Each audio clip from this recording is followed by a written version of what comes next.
Hello and welcome back to the Moving Mountains journey. It's day 17 and we have crossed the threshold of halfway. We are now closer to the peak of this great mountain than we are to the base camp as we journey into week 3 in the path of the heart and the innermost cave of our hero's journey. So yesterday we began to explore this innermost cave and what shadows and gifts of light our emotional body may have for us. And I want to take that a little bit further today as we begin to open ourselves to perceive what it is we want to be and do and create in the world right now. What we are feeling called in a higher sense within ourselves to actually take this identity, this I am presence that we began to connect with last week and take it into motion in the world. It is a question that we all ponder at different times of our life. How can I best serve? What is my highest purpose? Why am I really here? And that is one of the questions that we're going to give ourselves the gift of asking this week and to dive into that innermost cave to find our deepest truth right now of the steps we can take towards that. And one of the reasons that this is the innermost cave is that oftentimes the closer we get to the thing that we truly want in the world, we have different levels of resistance and fear that might come up in us based on past experience, based on past generations' experience. These different layers that have been layered into our subconscious around what we're capable of, what we're worthy of, what's appropriate, what's right, what's not right, what's realistic, and what is way out of there. But within that, and within all those voices that bounce around in the hollows of our innermost cave, we must journey past them into the stillness where we can hear that quiet voice that truly knows why we're here and what we're feeling and being called to do and be right now in life.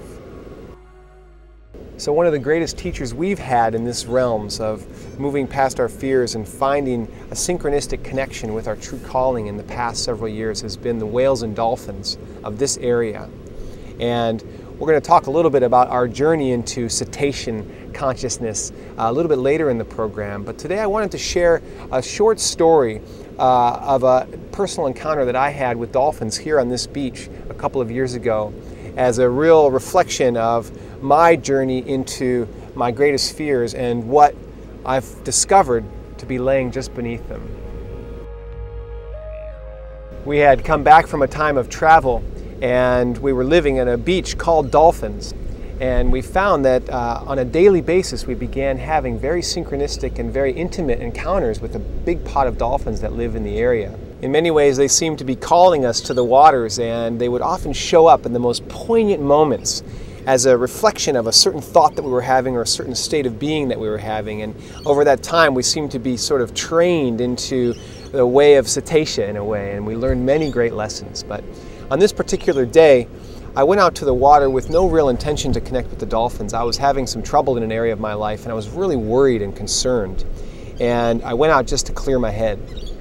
And I paddled out into the surf, and after a little while the pod of dolphins arrived and I started to just paddle with them. They were heading north, and so I just started to paddle along with them. And as I was doing so, I started feeling a little bit better, and we just paddled together for about 10 or 15 minutes. And then my mind started to drift off to this worry and this concern that I had and this fear that I was dealing with within my body.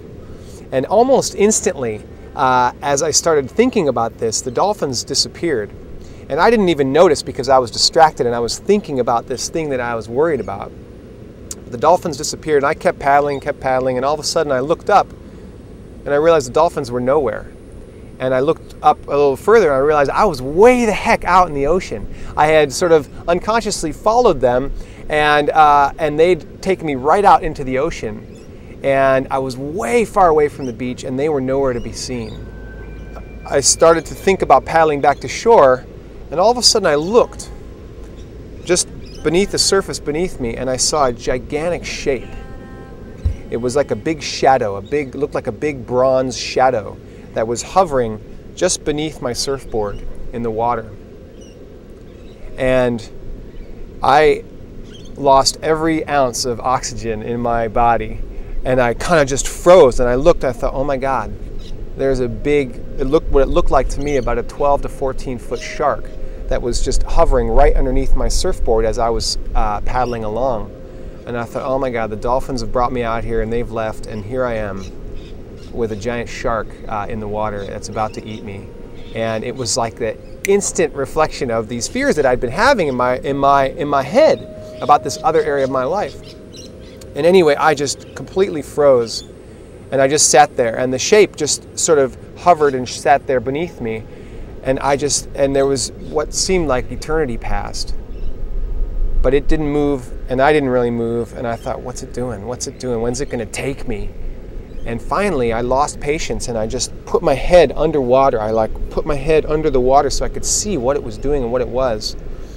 And what I realized in putting my head underwater was that it was actually two really large dolphins that were flanking on either side of my surfboard, and they were just about 10 feet underneath me. And they were just hovering along underneath me, and I had just seen the outside of one and the outside of the other, and it looked like one giant shape. And because it was down further in the water had magnified what my vision was into really what was my ultimate fear. But as I looked beneath the surface, as I allowed my face to look at what was really there, what I really saw was almost what could have been my greatest possible imagining or fantasy, being escorted through the ocean by two huge dolphins. And what I realized in that moment is that this is so true of our greatest fears in life, that oftentimes our greatest fears mask our greatest gifts. And that if we're willing to look beneath the surface and to push through that very thin but oftentimes very confronting sort of wall of flypaper or surface of the water that is magnifying our image of what's going on in distorting it, that if we can look through and see it for what it is, oftentimes we see the opposite of our fear. We see something that is true and light-filled and amazingly connected with who we really are and what we really want to be calling in. And we build up this massive framework of mental and emotional energy around our fears and around what's getting in the way, around what is about to swallow us. And the closer we seem to get to some of the things that we want the most, those things come up closer to the surface. But in truth, the opposite is true. There beneath the surface is our greatest escorts, our greatest angels and our greatest guides, and our greatest treasures and gifts. And so that is my lesson to you today, to begin to open yourself up as you open yourself up to what it is you're feeling called to do. Allow yourself to look beyond the veil and the illusions of fear that may be layered in your body and layered in your mental patterning, and look beyond the surface to see what's really there.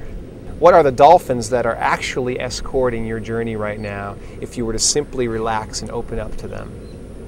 How is your vision perhaps being distorted by a fear that's lying deep within you, that's ready to be dispelled and to be thrown away so you can see clearly the treasures and the gifts that are laying here for you? So you can hear clearly the call of your heart that's actually pulling you into an experience of your true self in this life right now. So as we dive into part 2 of this lesson, an amazing exploration of what is beneath our fears with a dear friend Andy and his journey with lions, I ask you this question: what are you afraid of? When you consider the areas of your life that you're wanting so much to transform and grow and expand in, what is your deepest fear? What is the thing that may be holding you back right now the most? And if you looked at that deepest fear, let me ask you this: what if the opposite were true? What if beneath that fear was the greatest treasure and greatest possibility you could ever imagine?